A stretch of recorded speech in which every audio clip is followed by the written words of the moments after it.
to see what we have to talk about. So I think we'll probably just chat for 10 or 15 minutes. I'm going to introduce myself. I'll let Lynn introduce herself.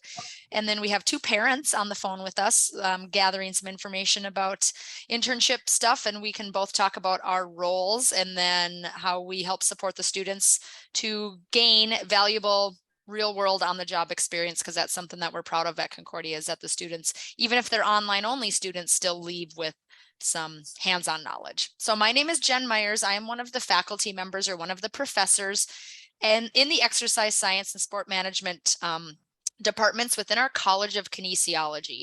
So at Concordia, we do have a brick and mortar building. We are in St. Paul. I was just there earlier today, and the weather in the Twin Cities is lovely. We had probably 12,000 people in town for the Twin Cities Marathon and Twin Cities 10 Mile yesterday, which is a very big popular race. And I know some of our students ran it, but the weather was perfect for them. So I hope they all take notice of that Minnesota is not always all about snow. So I think people think that sometimes. But anyway, we are located in St. Paul, but I work majority of my time with our online students. And what I love about the online students is that they are across the board with their experiences. Some are coming to me as a traditional age 19, 20-year-old student. And I have a gentleman who's 59 years old today in one of my classes. He told me he's probably the only grandpa in class. And I said, that's probably true.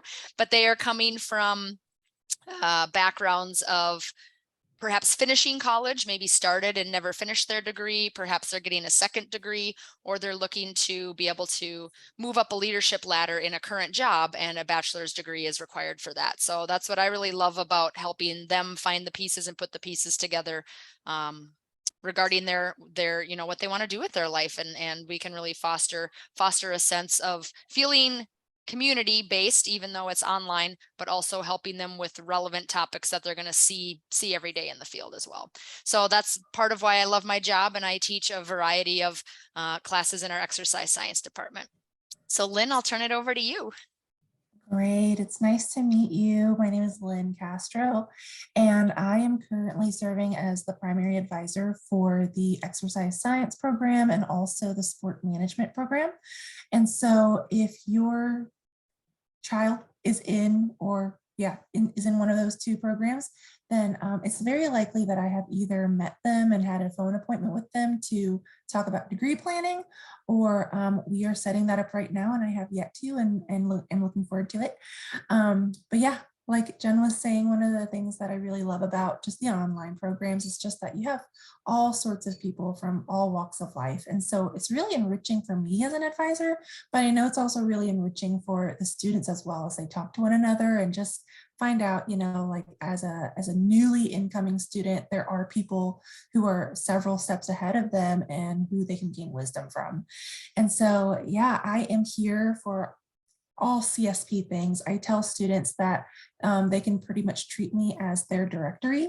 And so if I am not able to answer a question directly, then I'll definitely be able to tell them who can. And I am also here just to guide them through like school policies and answer their degree questions.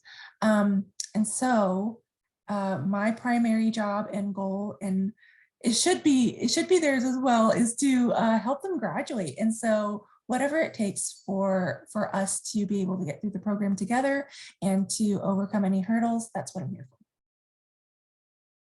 Awesome. And our guests in class tonight, you guys, we can turn it over to you at the end for some questions, or if there's anything else you want to add specifically. But I'll talk a little bit about how I help facilitate internship stuff. I can turn it back to Lynn. She can talk more about the nuts and bolts of how does that internship get figured into their degree plan? When should it maybe happen? And then we can open it up for some questions. So I'm going to share my screen. Each student, there we go.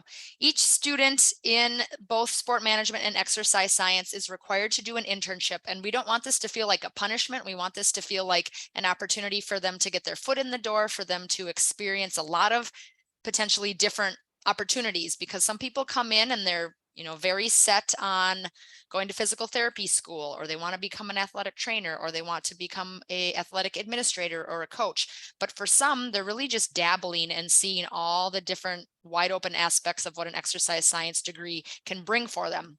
So the internship, what I like to I consider it kind of a bite-sized trial run, really.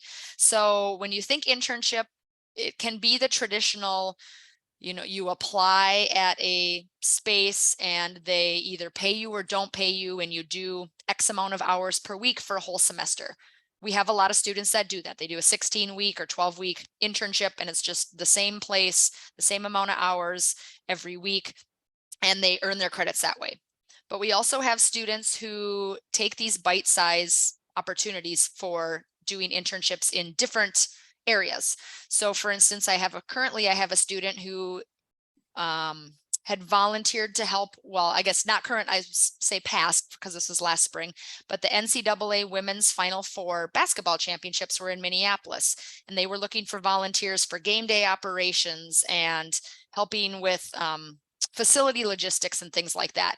So that was just, 6 days long, but he did 12-hour days for those 6 days. So that was a credit right there that he had generated just in 6 days worth of volunteering for that organization.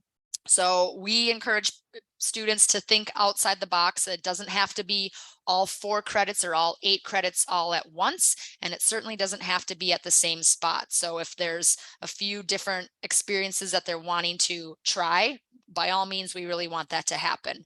And I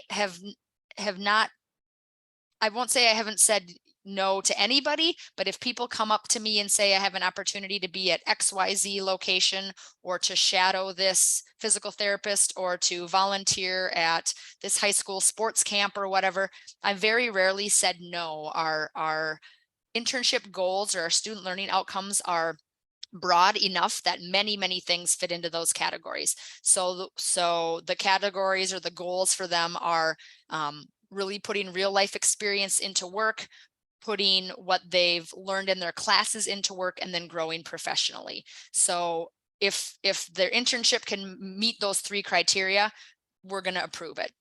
And some of the next steps for the students then are, again, thinking about, do I want my internship to be local? Do I want to go somewhere and have an experience of being somewhere else for a semester and doing an internship? But we really put the ball back in their hands for finding the internship site. So Lynn and I can both help give suggestions and share ideas about where people have previously done internships, especially Minnesota based, because we have a lot of connections here, not only with other institutions of higher education that have opportunities, but many Fortune 500 companies that are here, health and fitness companies that are here. But that doesn't mean to say that if your student is in a different state or even out of the country, that that has to be ruled out, that they have to come to Minnesota. They certainly don't. They can do one in their hometown. And sometimes the job that they might already have, perhaps they are already doing some personal training or some youth coaching, a lot of times that experience can already count for an internship. So that takes a burden off their shoulders sometimes when they hear like, okay, I'm already, doing 20 hours a week with something in the field. We can count that as an internship. So they don't have to go and find something brand new, but of course we want them to experience as many different things as they can.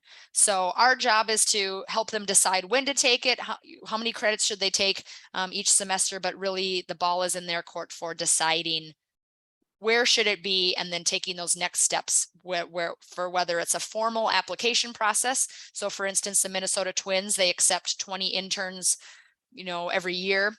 And they have interviews, and you have to submit a resume, and it's very formalized and very, step by step. But then there's other places like the local gymnasium that just says, sure, we'll take you. So some places are very formal, and there's quite the application process, and it's competitive to get in, and other places they are just loving to have some help as well. So we appreciate both ends of the spectrum when it comes to finding places for students to have internships.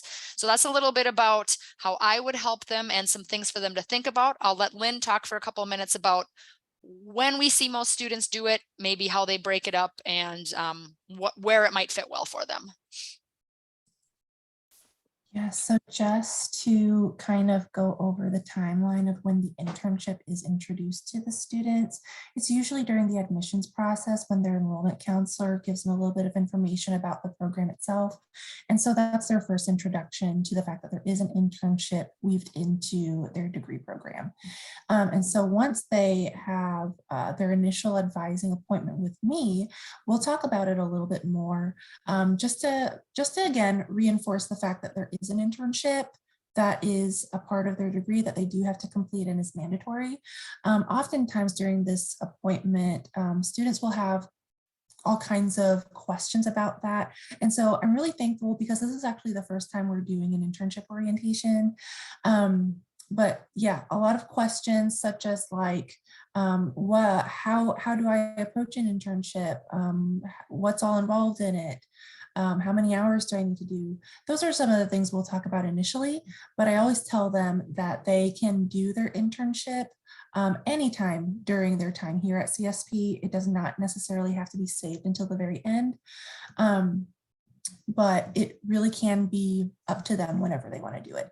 And so I'll go ahead and kind of brief you on what I tell them, and that is that a total of 4 credits for most students at this point, unless you all have entered prior to summer of 2021. A total of 4 credits is required to complete the internship. That results in a total of 140 actual working hours. And so a lot of times when students hear that, it's a little bit daunting because it's like, oh, it's 140 hours. But I want to let you know is that that can be broken up across multiple semesters. So students don't necessarily have to complete all 4 credits within one semester. They can do 1, they can do 2, 3, all 4 if they would like to. And the nice thing about this is that it is very flexible and versatile. And so some students have a lot of interest in a lot of different areas. And so maybe one semester they'll want to try 1 credit at their local gym. Maybe the second semester they'll want to do that at a physical therapist office. What I normally tell students at this point is to let their career goals drive their internship experiences. And so whatever they hope to do after graduation, that would be a great chance to get their foot in the door. We have a lot of students who are interested in becoming a physical therapist or a physical therapy assistant. And so to reach out to the local physical therapy or recreational offices near them to see if they can shadow someone there is always a great option. So these are the things we'll talk about throughout the initial phase of the internship. Once they're finally ready for their internship, we'll set an appointment and talk a little bit more about just the specifics of it. But if they do have any specific questions about the internship itself and the logistics, at that point, I'll go ahead and turn it over to Jen. A lot of times they'll want to be sure whether or not an internship experience will work. And that's a great time to do that too. Yes. Thanks, Lynn. And then jumping off of that, when they do feel ready, they actually fill out an internship registration form. So hopefully you all can see this on my screen if you're able to see it on your screen size, but the student fills this out. Lynn doesn't fill it out and I don't fill it out on their behalf. They fill it out themselves. It just has information about where they're going to intern, the supervisor or the kind of liaison who's going to be making sure that they get their hours in. And then they really create their own internship goals. So based on our 3 student learning outcomes, applying academic knowledge, strengthening skills, and then professional opportunities, we want this to be self-directed. And like Lynn said, we want them to get the most out of it. So we don't want somebody just taking an internship for the sake of getting the 4 credits done and they don't think they're ever going to be interested in that field again. So the more they put in on the front end and the more they think critically about what do I want to get out of this, the smoother the internship is going to feel. And sometimes I've actually had students do an internship and they've come back to me and they said, Miss Myers, I know I definitely do not want to coach kids anymore, or I definitely do not want to work at a summer camp, or I definitely do not want to XYZ. So the internships can also be kind of a trial and error process to figure out what you don't want. But they fill out our internship registration form, and that can happen anytime before the semester that they are planning to do their credits. So if there's a student who's wanting to start in the spring, they could fill it out tomorrow if they wanted to. They can fill it out, even the first week of school. I realize sometimes our school semester dates don't always match up with the way that the internship dates might work, but that gets filled out beforehand. And then once that's approved, then they are able to start accumulating those hours. I have had some students who said, well, hey, last summer I volunteered all summer at a YMCA camp. Can I count those credits? No, you do need to be registered for the time that you are actually completing the credits due to some liability and insurance coverage needs. So unfortunately, we can't retroactively add those credits, but that's where the conversation between Lynn and myself and the student we really want to be proactive with them to get them thinking about it ahead of time so that it's not a last minute surprise for them. Our Career Development Center also has some great internship opportunity things to think about. So they have a whole internship and job search strategies tab. And this is, you as parents can go on here, the students can go on here. That's not password protected or anything, but some steps for thinking about internships. And then what I like at the bottom, actually, it might be on the other page, is a list of previous places that students have interned. So of course, now where do you think I'm going to find this here? Student resources, internships. This might take me right back. Oh yeah, here we go. Okay, so at the bottom, past internship sites. So the registration process is on here, the search resources, who does what. This is really nice. It helps to see like, what is the student responsible for? What am I responsible for? What is the academic advisor responsible for? What is the site supervisor or employer responsible for? But then there's past internship sites. So anybody who is sport management or exercise science, this beautiful spreadsheet comes up. It is pretty Minnesota heavy, again, because we have quite a few people who do things within the state of Minnesota, but not necessarily. People can actually sort by the city or the state.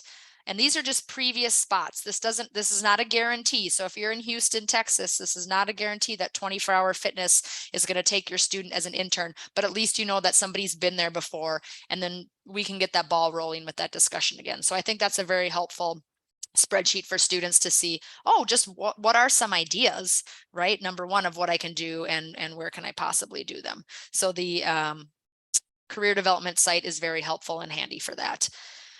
I'm trying to think of anything else that is internship related.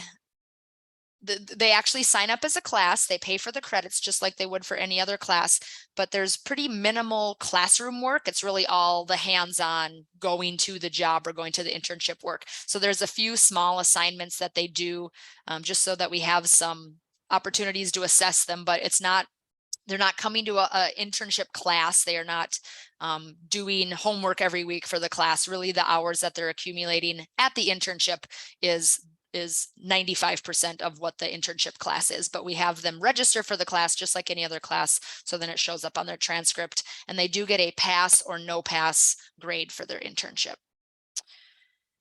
And then if your student wants to travel, I get to give my little plug here for, we have a short-term study abroad that will count as internship credits. So actually this upcoming spring, at the end of the spring semester, May 15th through 25th, I will be taking a group of students to Peru.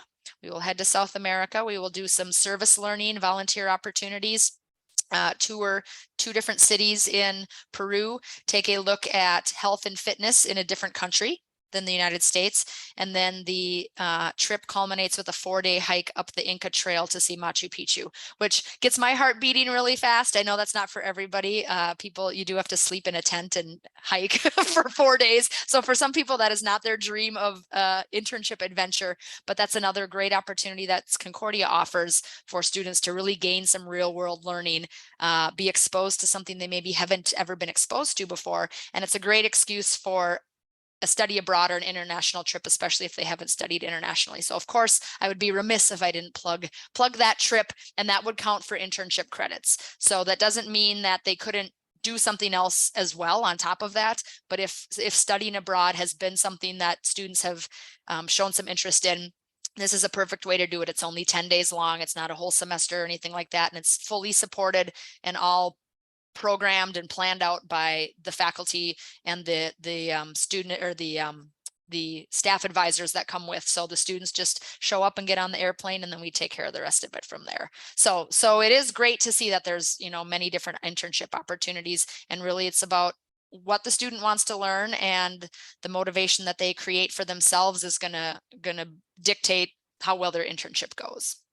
So I'm proud to be able to have the internships. It can be frustrating sometimes, especially when we have students who live in a small town, or perhaps they work full time already and they're saying, you know, I don't have time to do an internship as well.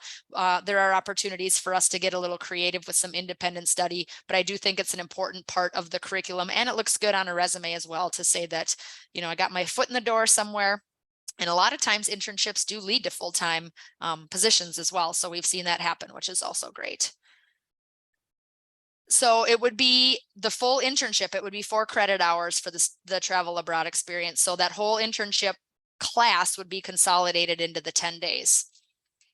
Yep, great question.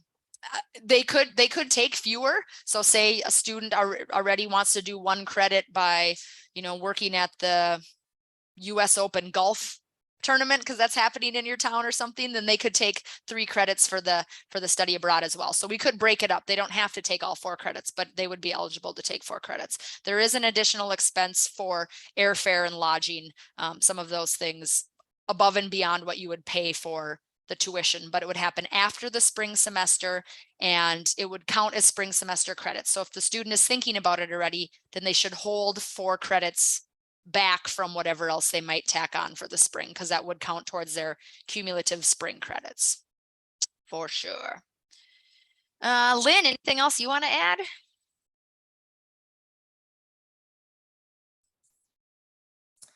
I don't think so. I think that was a really great overview of just what the internship is. I do also want to note that Jen Myers has just done a phenomenal job with helping students who might see roadblocks with their internship. And so if your student does have any concerns about, because we do have a lot of military students and students who are abroad who have trouble finding local opportunities. And so if you fall under that category, then please do reach out to me, reach out to Jen, and we'll be sure to work it out. Yes, totally. We don't want someone getting all the way through the program and then having 4 credits left and not making it happen. So we're gonna make it happen, whether it's, again, like bite-sized pieces here and there in a few hours at a lot of different spots, or breaking those credits up. But we don't want that to be the thing that doesn't allow them to graduate. Like we want it to be a fulfilling experience and not something that they're panicked about and dreading because they can't find somewhere to go. We will definitely make it happen for them. Requirements for the study abroad: just have to be an undergraduate student and be willing to fly on an airplane for 10 plus hours and sleep on the ground for 4 nights in a row. So I do really want to let people know that, like, it's going to be a physically strenuous trip. So actually 2 years or 3 years ago, they went, and one student got altitude sickness and wasn't ready for the hike, and they actually had to come down and they couldn't finish the hike. So that was unfortunate.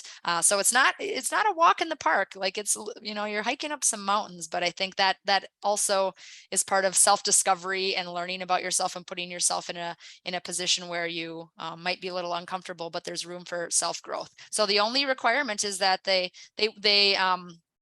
actually, I can reshare my screen, that they would be an undergraduate student and be able to make it work. Let me get this shared again. Share the study abroad office. Come on. abroad.csp.edu. So students can access this. They're all undergraduate travel seminars. And Peru, service and adventure.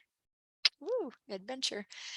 they can, a great first step, even if you're just thinking about it and like, I want to have more information. It seems weird to hit the apply now button and wonder like, oh, what am I getting myself into? If you hit the apply now button and you put your information in, that just gets you on a list of people who say, yep, maybe I'm kind of sort of interested in Peru. There's no obligation. You're not paying anything. You're not saying that you have to do it, but that just gets you on our list of interested people. There is a $500 deposit that would come, I think, in the middle of October or the beginning of November. The student would need a passport, a valid passport. So there would be some things to get in line beforehand. And then we would have a few virtual meetings before we actually met and went together. And part of my goal actually is leading it would be creating an exercise plan so that people are ready to hike for 4 days and feel good in the altitude altitude. But if you hit the apply now button or the request info button, there will be more information. And again, that just gets you on the list. It doesn't have any obligation, doesn't mean that you have to sign up at all, but that just shows us that your student is interested. And then we keep them on the docket. Great question though. Anybody else have any questions? We'll turn it over to the group here. I have a question. So I want to make sure I understand correctly. So they have to work a total of how many hours to get the 4 credits? So, and it's now, yep, it's now 180. So the credit hours went up. Lynn probably has old cheat sheet on her side. So each credit hour is 45 hours of work. So 45 times 4 is 180. Yeah, 90 and 90, 180. However, that 180 hours also includes things like doing the discussion boards for your class.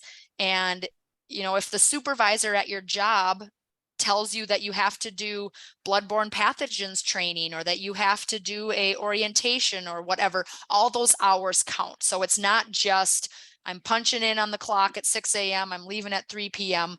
The other activities that also come with your internship count for it. So it doesn't have to be a straight up 180 most of the time volunteer hours, right? I mean, I don't want to sell people short, but usually it's going to be an unpaid internship.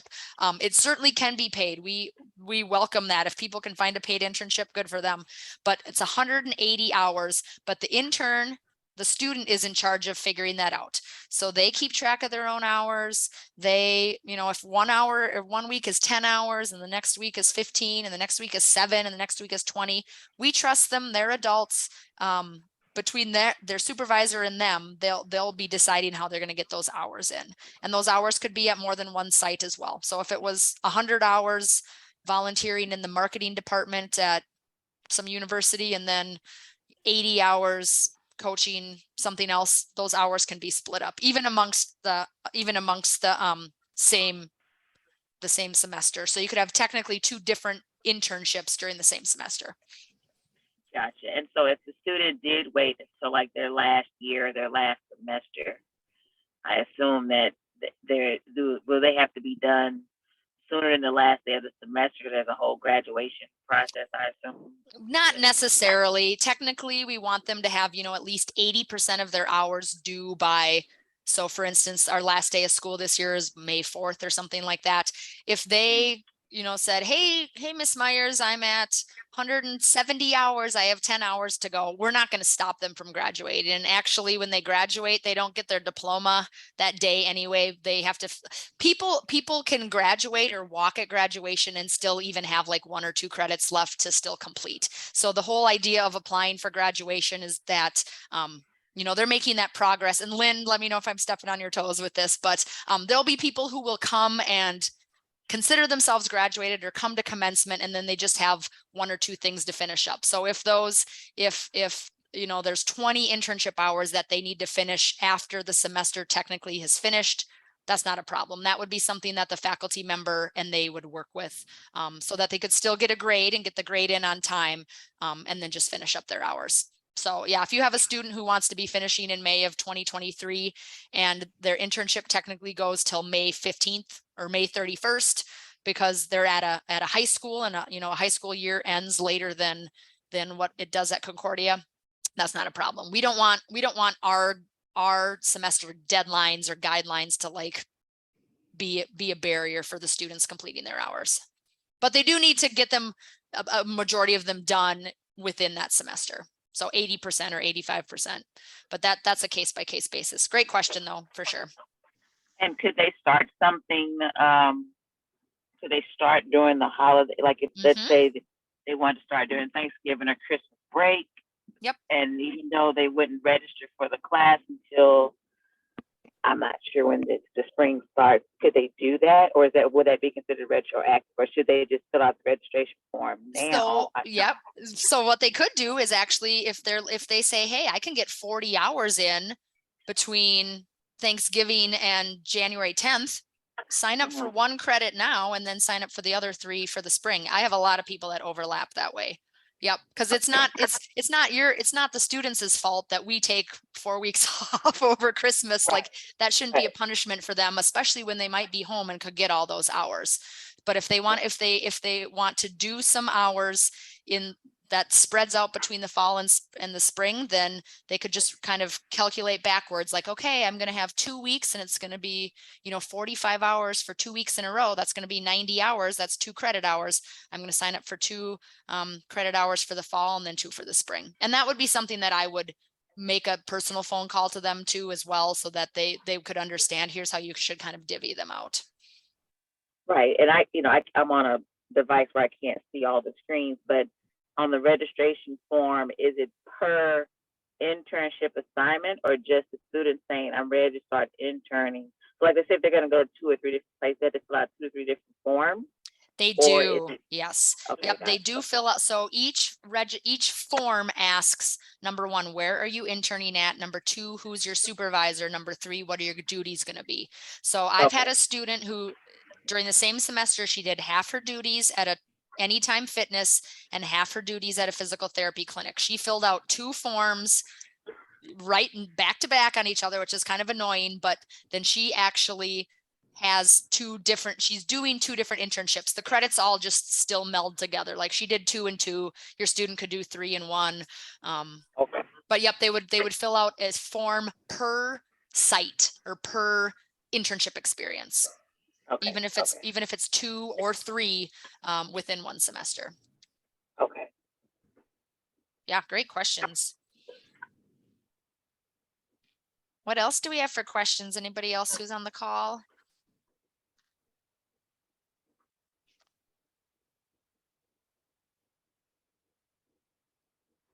And if they are having trouble finding something, Lynn would be the contact they need to talk to, or either one of you?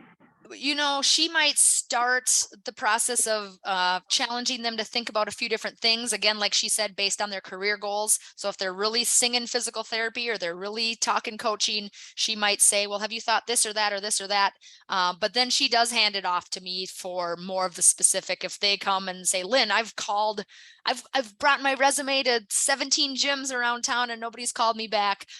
Then it would come to me. So I'm kind of the next level of escalation for, like, how can we make this happen? And do we need to put a little elbow grease into it maybe to, because sometimes, and this is unfortunate, but sometimes the establishments or the places, I don't want to say they don't take the students seriously, but they might, if you have a faculty member call, or I actually have a generic internship letter that students can bring with them, then it feels a little more legit, I guess, so to speak. So if they're like, I have to do this for credit, for academic credit, and it's on Concordia letterhead and it's all laid out, the internship goals and all of that stuff, then it makes it seem a little more legitimate than sometimes the student just saying, oh, I want to intern here. And the corporation is thinking, oh, this is going to be more work for me. I've had my fair share of interns too. And I was like, sometimes it is more work for the intern to create things for them to do. But it adds a little legitimacy to it when they can have some supporting documentation behind why they're going to ask for the internship, because then it feels a little more formalized, and the companies are much more likely to say yes if they know, like, oh, this is an actual requirement that they have to do for their degree. So they're going to take it seriously. They're here for the right reasons. And they want to learn. So those would be some of the next steps that we would take if they're really struggling to find something. But that's why we talk about start early. and keep your eyes open. And oh, one more thing I didn't share, but if you guys are all on phones anyway, you might not be able to see it, but we have your students, if they're already current students, have access, or if they will be starting school soon for the spring, they will have access to what we call our Kinesiology Lounge. So the students do all their classes through a platform called Blackboard. That's our classroom delivery software, I guess, so to speak. The Kinesiology Lounge is a virtual lounge where we post job and internship postings. So for instance, today I just posted 2 part-time job opportunities and an internship opportunity. Granted, they're all in Minnesota, but those get multiple per week get posted there. So that's kind of like the repository of anything sport management, coaching, athletic administration, exercise science related for part-time jobs, full-time jobs, and internships all get posted there. So that would be their one-stop shop as well to see, okay, what's currently being offered. You know, just because Anytime Fitness in Texas had an intern one time doesn't mean that they're currently taking interns, but anything that gets sent our way from any of our community partners, that gets posted there, and then the students can go check that out on their own. Gotcha. Okay. Thank you. Of course. Thanks for being so invested in your students' education too. This is great. And again, I think our main point is we don't want this internship to feel like it's something they have to do, they don't want to do, that it feels like an obstacle or a barrier. It should be rewarding for them.